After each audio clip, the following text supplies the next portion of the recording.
ನೋಡಿ, ಕಾಂಗ್ರೆಸ್ನವರು ಭಯಭೀತರಾಗಿದ್ದಾರೆ. ಯಾತಕ್ಕಾಗಿ ಆಗಿದ್ದಾರೆ?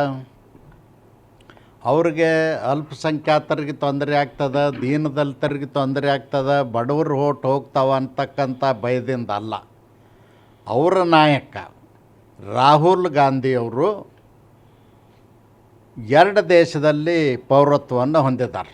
1994ರಿಂದ ಬ್ರಿಟಿಷ್ ಪೌರತ್ವವನ್ನು ಹೊಂದಿದ್ದಾರೆ. ಒಂದು ಈಗ SIRದೊಳಗೆ ಎನಮರೇಷನ್ ಫಾರ್ಮ್ ಅಂತಿದೆ, ಅದರಲ್ಲಿ 3 ಡಿಕ್ಲರೇಷನ್ ಅದಾವೆ. 3 ಡಿಕ್ಲರೇಷನ್ದಲ್ಲಿ ಮೊದಲನೇ ಡಿಕ್ಲರೇಷನ್ ಏನು ಅಂದರೆ, ನಾನು ಈ ದೇಶದ ಪ್ರಜೆ ಆಗಿದ್ದೇನೆ, ವಿವಿಧ ದೇಶಗಳಲ್ಲಿ ನಾನು ಪೌರತ್ವವನ್ನು ಹೊಂದಿಲ್ಲ, ಬೇರೆ ದೇಶದ ನಾಗರಿಕನ ಅಲ್ಲ, ಪೌರತ್ವ ಹೊಂದಿಲ್ಲ ಅನ್ನೋದು ಅಫಿಡವಿಟ್ ಕೊಡಬೇಕಾಗ್ತದೆ, ಡಿಕ್ಲರೇಷನ್ ಸಹಿ ಮಾಡಿ ಕೊಡಬೇಕಾಗ್ತದೆ, ಪ್ರಮಾಣ ಪತ್ರ ಅದು. ಅದಕ್ಕೆ ರಾಹುಲ್ ಗಾಂಧಿಯವರು 1994ರಿಂದ ಬ್ರಿಟಿಷ್ ಪೌರತ್ವ ಹೊಂದಿದ್ದರೂ ಕೂಡ ಭಾರತ ಸರ್ಕಾರಕ್ಕೆ ಅವರು ತಿಳಿಸಿಲ್ಲ, ಮುಚ್ಚಿಟ್ಟಿದ್ದಾರೆ. ಚುನಾವಣೆ ಸಂದರ್ಭದಲ್ಲಿ ಚುನಾವಣೆ ಫಾರ್ಮ್ ನಾವು ತುಂಬುವಾಗ, ನಾಮಿನೇಷನ್ ತುಂಬುವಾಗ ಅದನ್ನು ಡಿಕ್ಲೇರ್ ಮಾಡಬೇಕಾಗ್ತದೆ, ಮಾಡಿಲ್ಲ, ಮುಚ್ಚಿಟ್ಟಿದ್ದಾರೆ. ಮತ್ತು ಇವತ್ತು ಆ ಗುಟ್ಟು ರಟ್ಟಾಗ್ತದೆ. ಗುಟ್ಟು ರಟ್ಟಾದ್ರೆ ನನ್ನ ಲೋಕಸಭಾ ಸ್ಥಾನಕ್ಕೂ ಕುತ್ತು ಬರ್ತದೆ ಮತ್ತು ಪ್ರತಿಪಕ್ಷದ ನಾಯಕಕ್ಕೂ ಸ್ಥಾನಕ್ಕೂ ಕುತ್ತು ಬರ್ತದನ್ನೋ ಭಯ ರಾಹುಲ್ ಗಾಂಧಿಯವ್ರಿಗಿದ್ದರಿಂದ ಈ ಗಲಾಟೆಯನ್ನು ಕಾಂಗ್ರೆಸ್ನವರು ದೇಶದ ಉದ್ದಗಲಕ್ಕೂ ಮಾಡ್ತಾರೆ. ನಾನು ಈ ಸಂದರ್ಭದಲ್ಲಿ ನಮ್ಮ ಅಲ್ಪಸಂಖ್ಯಾತರ ಬಂಧುಗಳಿಗೆ, ದೀನದಲಿತ ಬಂಧುಗಳಿಗೆ, ಬಡವರಿಗೆ ಹೇಳಲಿಕ್ಕೆ ಬಯಸ್ತೀನಿ, ಯಾವುದೇ ಕಾರಣಕ್ಕೂ ನಿಮ್ಮ ಮತದಾನ ಹಕ್ಕನ್ನು ಯಾರಿಂದಲೂ ಕಸಿಲಿಕ್ಕಾಗೋದಿಲ್ಲ. ದಯವಿಟ್ಟು ನೀವು SIR ಪ್ರಕ್ರಿಯೆಯಲ್ಲಿ ಭಾಗವಹಿಸಿ ಎನ್ಯುಮರೇಷನ್ ಫಾರ್ಮ್ ತುಂಬಿಕೊಡಿ. ಇಲ್ಲಿಟ್ರೇಟ್ ಆಗಿದ್ದರೆ ಅಧಿಕಾರಿಗಳೇ ತುಂಬಿಕೊಡಬೇಕು ಅಂತೇಳಿ ಚುನಾವಣಾ ಆಯೋಗ ನಿರ್ದೇಶನ ಕೊಟ್ಟಿದೆ.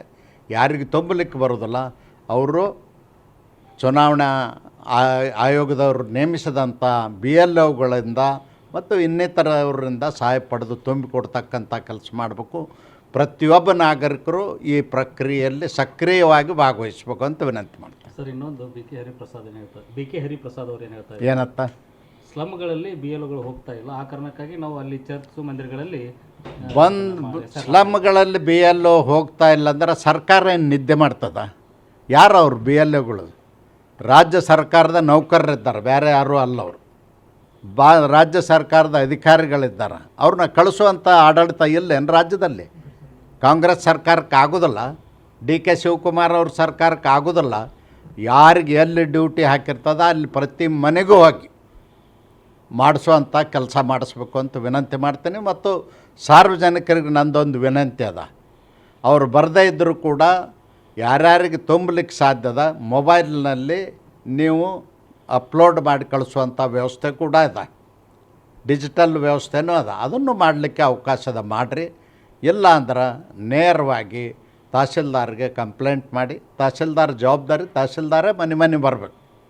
ಇದು ಇರ್ತಕ್ಕಂಥ ವ್ಯವಸ್ಥೆ. ಅದಕ್ಕೆ ನಾನು ಸಾರ್ವಜನಿಕರಲ್ಲಿ ಏನು ವಿನಂತಿ ಮಾಡ್ತೀನಿ ಅಂದ್ರೆ, ನೀವು ಈಗ ಮಾಡದೆ ಹೋದ್ರಿ ಅಂದ್ರೆ, ನಿಮ್ಮ ವೋಟರ್ ಲಿಸ್ಟ್ನಲ್ಲಿ ಸೇರಿಸದೆ ಹೋದ್ರಿ ಅಂದ್ರೆ ನೀವು 20 ವರ್ಷಗಳ ಕಾಲ ವಂಚಿತರಾಗ್ತೀರಿ. ಈಗ ನಮ್ಮ ವಯಸ್ಸಿನವ್ರು ಮುಂದಿನ ವರ್ಷ ನಂದು ಬಿಟ್ಟು ಹೋಗಿದ್ರೆ ಸೇರಿಸ್ಕೋರಿ ಅಂದ್ರೆ ಸೇರಿಸ್ಲಿಕ್ಕೆ ಆಗೋದಿಲ್ಲ. ಹೊಸ ವೋಟ್ರ್ ಏನು ಬರ್ತಾನೆ, ಈಗ 17 ಇದ್ದಾವೆ, 18 ಹಾಕೋಣ, ಅವನಿಗೆ ಸೇರಿಸ್ಲಿಕ್ಕೆ ಅವಕಾಶ ಅದ. ಅದಕ್ಕೆ ಈಗ ಎಲಿಜಿಬಲ್ ಇರ್ತಕ್ಕಂಥ ಪ್ರತಿಯೊಬ್ಬ ಮತದಾರರು, ವಯಸ್ಕರು ಸೇರಿಸಲೇಬೇಕು. ಇರದಿದ್ದರೆ ನಿಮಗೆ ಮುಂದೆ ತೊಂದರೆ ಆಗ್ತದೆ. ಈಗಾಗಲೇ ಸಿದ್ದರಾಮಯ್ಯ ಇವರು DK ಶಿವಕುಮಾರ್ ಅವರು ಘೋಷಣೆ ಮಾಡಿದ್ದಾರೆ, ಯಾರು ವೋಟರ್ ಲಿಸ್ಟ್ನಲ್ಲಿ ಇರೋದಿಲ್ಲ ಅವ್ರಿಗೆ ಯಾರಿಗೂ ಸರ್ಕಾರಿ ಸೌಲಭ್ಯಗಳನ್ನ ಕೊಡೋದಿಲ್ಲ. ಅದಕ್ಕೆ ದಯವಿಟ್ಟು ಎಲ್ಲರೂ ಭಾಗವಹಿಸಿ. ಸರ್, ಇನ್ನೊಂದು ರಾಜ್ಯದಲ್ಲಿ ನ್ಯೂಸ್ ಫಸ್ಟ್ ನಿರ್ಭೀತಿಯಿಂದ ನಿಮ್ಮ ಪರವಾಗಿ.